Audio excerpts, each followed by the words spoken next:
নলবাৰী জিলা পুথিভঁৰালত হজ প্ৰশিক্ষণ শিবিৰ।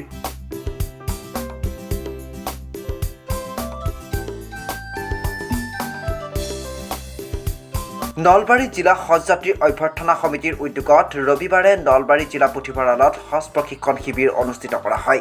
বিশিষ্ট অতিথিৰ ভাষণ ৰাখে অসম, মেঘালয়, নাগালেণ্ড আদিৰ হজ সমিতিৰ যুটীয়া ৰাজ্যিক কাৰ্যবাহী বিষয়া তথা সচিব আবুল কালামে। হজ প্ৰশিক্ষণ শিবিৰৰ উদ্বোধন কৰে উত্তৰ পূৰ্বাঞ্চলৰ হজ কমিটিৰ অধ্যক্ষ নেকিবুৰ জামান। হজ প্ৰশিক্ষক হিচাপে থাকে মৌলানা ৰিয়াজুৰ ৰহমান আৰু আব্দুল হালিম। সভাপতিত্ব কৰে আজিজুৰ ৰহমানে। নলবাৰী জিলা হজযাত্ৰী অভ্যৰ্থনা সমিতিৰ সভাপতি আলহাজ আজিজুৰ ৰহমান আৰু কাৰ্যকৰী সভাপতি আলাউদ্দিন আহমেদ আৰু সাধাৰণ সম্পাদক গিয়াছ আলীও উপস্থিত থাকে। ইতিমধ্যে আমাৰ কেন্দ্ৰীয় চৰকাৰ, কেন্দ্ৰীয় হজ কমিটিৰ নিৰ্দেশ মৰ্মে আমি যুটীয়া ৰাজ্যিক হজ কমিটি, আমি 5খন ৰাজ্যৰ তত্ত্বাৱধায়ক হিচাপে আমি আছোঁ। যুটীয়া ৰাজ্যিক হজ কমিটিৰ পৰা ইতিমধ্যে হজৰ যাবলৈ যিসকল হজযাত্ৰী ইতিমধ্যে মনস্থ কৰিছে বা যিসকলে ইতিমধ্যে সিদ্ধান্ত লৈছে, তেওঁলোকক যাতে সুচাৰুৰূপে আমি গুৱাহাটীৰ পৰা মদিনা, মক্কা, বিনালৈকে পঠিয়াব পাৰোঁ, তাৰ সকলো ব্যৱস্থা ইতিমধ্যে সম্পূৰ্ণ কৰি ওলোৱা হৈছে। আৰু আমি বিশ্বাস কৰোঁ যে 9 তাৰিখৰ পৰা যদিও কেন্দ্ৰীয় হজ কমিটিয়ে আমাক তাৰিখটো দিছে, নিৰ্ধাৰিত কৰিছে, এই হয়তো 16 তাৰিখলৈকে যাব।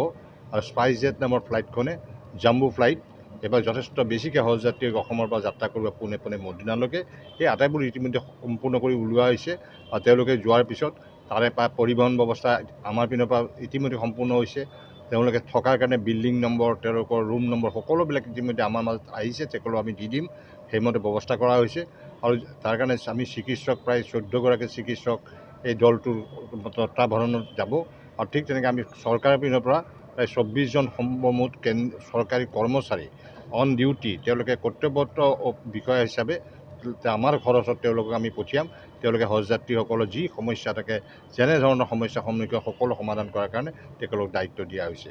গতিকে আমি বিশ্বাস কৰোঁ যে আগন্তুক দিনত অসমৰ ৰাইজৰ শুভেচ্ছাত আৰু হজযাত্ৰীসকলে সুন্দৰভাৱে সুস্থ শৰীৰে হজ যাত্ৰা সম্পূৰ্ণ কৰি 16 তাৰিখে প্ৰথম বিমানখন, 2খনকৈ বিমান যাব স্পাইচজেটৰ, তেওঁলোকে প্ৰথম প্ৰায় 650 হজযাত্ৰী একেলগে যাব পাৰিব। গতিকে সেইটো সুন্দৰভাৱে আমি গোটেই দিশটো পৰ্যালোচনা কৰি আছোঁ। আমাৰ বিল্ডিংবিলাকো যাতে ওচৰত হয় সেই ব্যৱস্থাও কৰা হৈছে।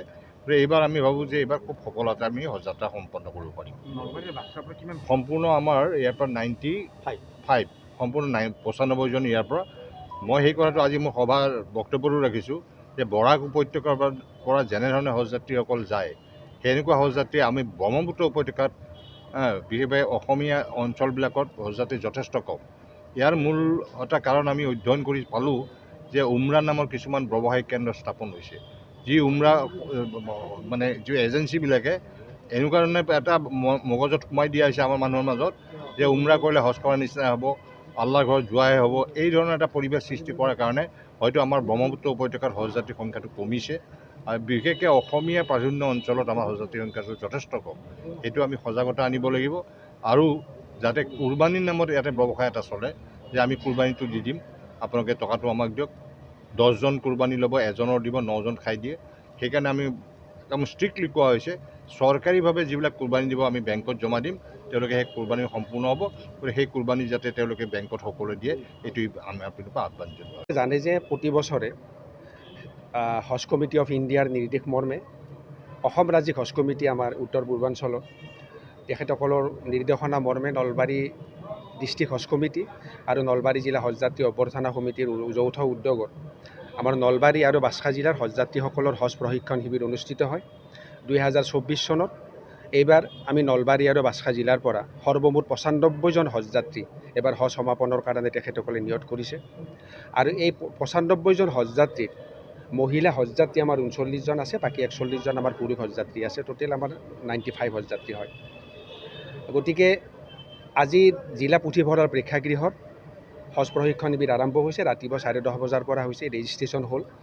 আজি তেওঁলোকৰ ইয়াৰ প্ৰশিক্ষণ শিবিৰত তেওঁলোকে হজ সমাপন কৰিব যাওঁতে অসমৰ পৰা যেতিয়া তেওঁলোকে মানে গোপীনাথ বৰদলৈ আমাৰ বৰঝাৰ বিমানবন্দৰত উপস্থিত হৈ ইণ্টাৰনেশ্যনেল ফ্লাইটৰ জৰিয়তে জিদ্দা অভিমুখে ৰাওনা কৰিব, কেনেকৈ কৰিব, ক'ত কেনেকুৱা নিয়মাৱলী আছে, কাৰণ এখন নতুন মানে দেশৰ পৰা আন এখন দেশলৈকে তেখেতসকলে হজৰ কাৰণে যাব, বহুত নীতি নিয়মৰ কথা থাকে, আইনৰ কথা থাকে। এই গোটেইবিলাক ৰাজ্যিক হজ কমিটিৰ নিৰ্দেশ মৰ্মে PPTৰ জৰিয়তে নিৰ্দেশনা অনুসৰি হজযাত্ৰীসকলক বুজোৱা হয়। এয়া হৈছে হজ প্ৰশিক্ষণ শিবিৰ। আৰু এই হজ প্ৰশিক্ষণ শিবিৰত আজি আমাৰ উত্তৰ পূৰ্বাঞ্চলৰ সন্মানীয় অধ্যক্ষ, আমাৰ সকলোৰে শ্ৰদ্ধাৰ ছিনিয়ৰ এডভকেট আমাৰ নেকিবুৰ জামান চাহাব, তেখেত আহি উপস্থিত হৈছে। আজি হজযাত্ৰীসকলক জ্ঞাতাৰ্থে তেখেতসকলে গোটেই নিয়মাৱলীৰ বিষয়ে হজযাত্ৰীসকলক অৱগত কৰালে, নিৰ্দেশনা দিলে। তাৰ পিছতে আমাৰ কাৰণে আৰু এটা সৌভাগ্যৰ কথা আছিল আজি, যে অসম ৰাজ্যিক যুটীয়া হজ কমিটিৰ সন্মানীয় এক্সিকিউটিভ অফিচাৰ ছেক্ৰেটাৰী আমাৰ আবুল কালাম চাহাব, তেখেতো আহি উপস্থিত হৈছে। হজযাত্ৰীসকলক উদ্দেশ্যে তেখেতসকলে সুন্দৰভাৱে নিয়মাৱলীৰ বিষয়ে, হজৰ নিয়মৰ কথা, পইচা পাতি, ৰিয়েল এক্সচেঞ্জৰ কথা গোটেইখিনি কৈছে। তাৰ লগে লগে আমাক সহযোগ কৰিছে state bank of India Nalbari ব্ৰাঞ্চৰ বিষয়াসকল। তেখেতসকল আহি হজযাত্ৰীসকলক কাৰণ আপোনালোকে জানে যে অসমৰ ভাৰতৰ যিখিনি মুদ্ৰা, এইখিনি তাতে আমি এক্সচেঞ্জ কৰিব লাগে, ৰিয়েলৰ ফালে লৈ যাব লাগে। ষ্টেট বেংক অফ ইণ্ডিয়াক চেণ্ট্ৰেল হজ কমিটিৰ নিৰ্দেশ অনুসৰি তেখেতসকলে হজযাত্ৰীসকলক প্ৰতিখন ডিষ্ট্ৰিক্টতে বেংকৰ জৰিয়তে, ষ্টেট বেংকৰ জৰিয়তে ৰিয়েল এক্সচেঞ্জৰ এটা সুবিধা দিছে। আজি তেখেতসকলেও আহি উপস্থিত হৈছে, কেনেকৈ কৰিব, ক'ত কেনেকৈ কৰিব, এই সুবিধাটো তেখেতসকলক দিয়াৰ এটা ব্যৱস্থা কৰিছে। তাৰ লগে লগে ষ্টেট বেংকে এইবাৰ আকৌ এটা সুন্দৰ এটা প্ৰচেষ্টা হাতত লৈছে, যে আমি যেনেকৈ অসমত ATM কাৰ্ড ব্যৱহাৰ কৰোঁ, তাত গৈ তেওঁলোকেও যাতে ইণ্টাৰনেশ্যনেল ফৰেক্স ATM কাৰ্ড তেওঁলোকে ব্যৱহাৰ কৰিব পাৰে, সেই ছিষ্টেমো এইবাৰ তেওঁলোকে ৰাখিছে। খুব সুন্দৰ ব্যৱস্থা।